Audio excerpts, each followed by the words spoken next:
Hello नमस्कार दोस्तों, फिर से स्वागत है आपका अपने यूट्यूब चैनल सुभांश क्लास में। हम आपके लेके आए most important topic DNA. DNA के बारे में संपूर्ण वर्णन करने जा रहे हैं। यदि वीडियो अच्छा लगे तो वीडियो को लाइक कीजिएगा, चैनल को सब्सक्राइब कर दीजिएगा, बेल आइकन को ऑन कर दीजिए, जिससे हमारे पहले वीडियो की नोटिफिकेशन सबसे पहले आपको मिलती रहे। डीएनए का सबसे मोस्ट क्वेश्चन है डीएनए का फुल फॉर्म क्या होता है। डीएनए का फुल फॉर्म होता है डीऑक्सी राइबो न्यूक्लिक अम्ल। हिंदी में भी लिखा हो सकता है और इंग्लिश में भी लिखा मिल सकता है आपको, deoxy ribo nucleic acid. Most important पहला ही क्वेश्चन बनता है डीएनए से, डीएनए का फुल फॉर्म क्या होता है। डीऑक्सी राइबो न्यूक्लिक अम्ल इंग्लिश या हिंदी दोनों प्रकार से हमने लिख दिए हैं, आपको जो अच्छा लगे उसे आप लिख लीजिएगा। यदि आपने अभी तक चैनल को सब्सक्राइब नहीं किया तो चैनल को सब्सक्राइब कर दीजिए, बेल आइकन को ऑन कर दीजिए। डीएनए की खोज सर्वप्रथम किसने की थी? डीएनए की खोज सर्वप्रथम की थी फ्रेडरिक मिस्चर ने। किसने की थी? फ्रेडरिक मिस्चर ने इसकी खोज की थी। ये किस सन में की थी? 1553 में की थी। कितने में की थी? ये सन भी याद रखने वाली बात है। किस सन में की थी? 1553 ईस्वी में की थी। यह केंद्रक में पाया जाता है। आपसे क्वेश्चन पूछ सकता है ये कहाँ पाया जाता है, डीएनए कहाँ पाया जाता है? यह केंद्रक में पाया जाता है। ये ऑप्शनल क्वेश्चन बन सकता है, केंद्रक कहाँ पाया जाता है। हम आपके लिए डीएनए के बारे में संपूर्ण वर्णन लेके आए, इससे आपके डीएनए से रिलेटेड कोई भी क्वेश्चन नहीं छूटेगा। इसका निर्माण किन चीज़ों से होता है? मोस्ट इम्पॉर्टेंट, इसका निर्माण किन चीज़ों से होता है? डीऑक्सी राइबोस शर्करा।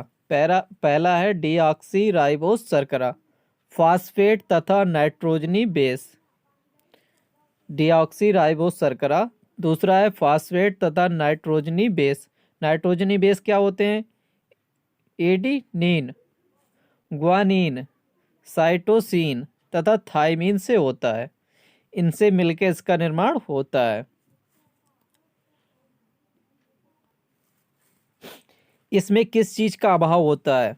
डीएनए में किस चीज का अभाव होता है? डीएनए में यूरेसिल का अभाव होता है। किसका होता है? यूरेसिल का अभाव होता है, कमी होती है यूरेसिल की। डीएनए की आणविक संरचना, डीएनए की मोस्ट इंपॉर्टेंट होती है आणविक संरचना कैसी होती है, इसके बारे में हम संपूर्ण वर्णन करने जा रहे हैं। आप वीडियो को पूरा जरूर देखिएगा दोस्तों। डीएनए की आणविक संरचना किसने प्रस्तुत की थी? डीजे वाटसन और HFC क्रिक ने एक डीएनए की मॉडल प्रस्तुत किया था, जिसे उनके नाम पर वाटसन और क्रिक मॉडल कहते हैं। डीएनए की आणविक संरचना किसने प्रस्तुत की थी? वाटसन और क्रिक ने। JD वाटसन और HFC क्रिक। आपसे पूछ सकता है डीएनए की आणविक संरचना किसने दी थी? JD वाटसन और HFC क्रिक ने दी थी। डीएनए की संरचना से रिलेटेड मोस्ट इंपॉर्टेंट पॉइंट क्या क्या थे? हम आपके लिए मोस्ट इंपॉर्टेंट पॉइंट ही लेकर आए दोस्तों, आपके लिए यूजफुल चीजें ही हैं। डीएनए की संरचना कैसी होती है? द्विचक्राकार रचना होती है। कैसी होती है? डीएनए द्विचक्राकार रचना होती है। दोनों श्रृंखलाओं का निर्माण फास्फोरस और शर्करा के अनेक अणुओं के मिलने से होता है। किससे होता है? शर्करा और फास्फेट के अनेक अणुओं के मिलने से होता है।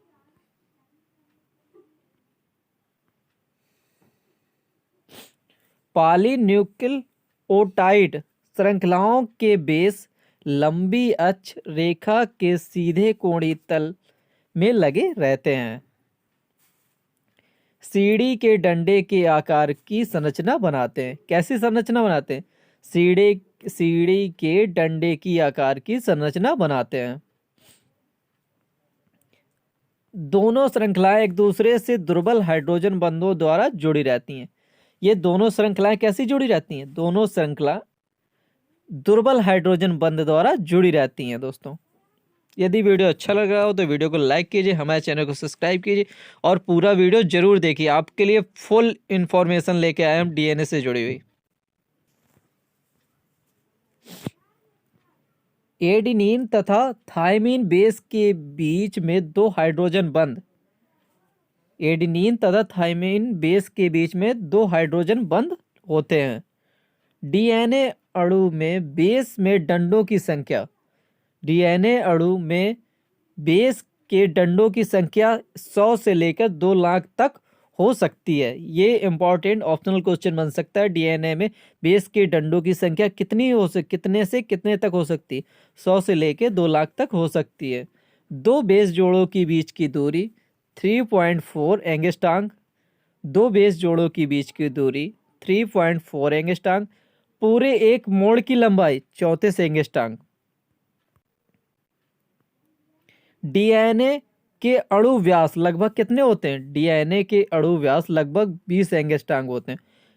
मोस्ट इंपॉर्टेंट है, डीएनए के अणु व्यास लगभग कितने होते हैं? 20 एंगस्ट्रॉम होते हैं। डीएनए की संरचना मोस्ट इंपॉर्टेंट है दोस्तों। ये कुछ इस प्रकार संरचना होती है डीएनए की। ये दो हाइड्रोजन बंद है, ये दो हाइड्रोजन बंद है, दुर्बल हाइड्रोजन बंद, और एक चक्र के बीच की दूरी कितनी होती है? 34 एंगस्ट्रॉम होती है। इस प्रकार का पूरा हाइड्रोजन बंद का फिगर है दोस्तों। ये मोस्ट इंपॉर्टेंट फिगर है दोस्तों, इसे अच्छे से देख लीजिए।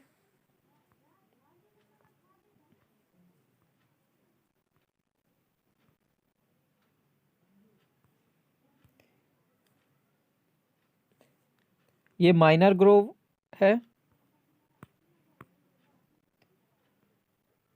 ये मेजर ग्रोव है। ये 10 एंगस्ट्रॉम इनके बीच की दूरी है दोस्तों। डीएनए से सबसे मोस्ट रिलेटेड क्वेश्चन है, डीएनए का फुल फॉर्म ही है, तो डीऑक्सी राइबो न्यूक्लिक अम्ल होता है।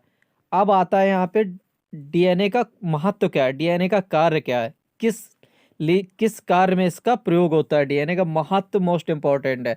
डीएनए का प्रयोग किस चीज में होता है?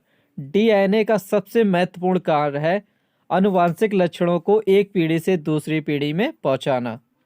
कौन सा कार्य महत्वपूर्ण? एक पीढ़ी से दूसरी पीढ़ी में पहुंचाना। डीएनए कोशिका की सभी जैविक क्रियाओं का नियमन तथा डीएनए कोशिका की सभी जैविक क्रियाओं का नियंत्रण तथा नियमन करता है। डीएनए कोशिका की सभी जैविक क्रियाओं का नियंत्रण तथा नियमन करता है। डीएनए आरएनए का संश्लेषण करता है। डीएनए के कार्य हैं, डीएनए क्या क्या करता है? डीएनए आनुवांशिक लक्षणों को एक पीढ़ी से दूसरी पीढ़ी में पहुंचाता है। डीएनए कोशिका की सभी जैविक क्रियाओं का नियंत्रण तथा नियमन करता है। डीएनए आरएनए का संश्लेषण करता है। डीएनए स्वयं अपने संश्लेषण को निर्देशित करता है। इसे प्रतिकृति या अनुलिपिकरण कहते हैं। यदि वीडियो अच्छा लगा हो तो वीडियो को लाइक कीजिए, चैनल को सब्सक्राइब कीजिए। धन्यवाद दोस्तों।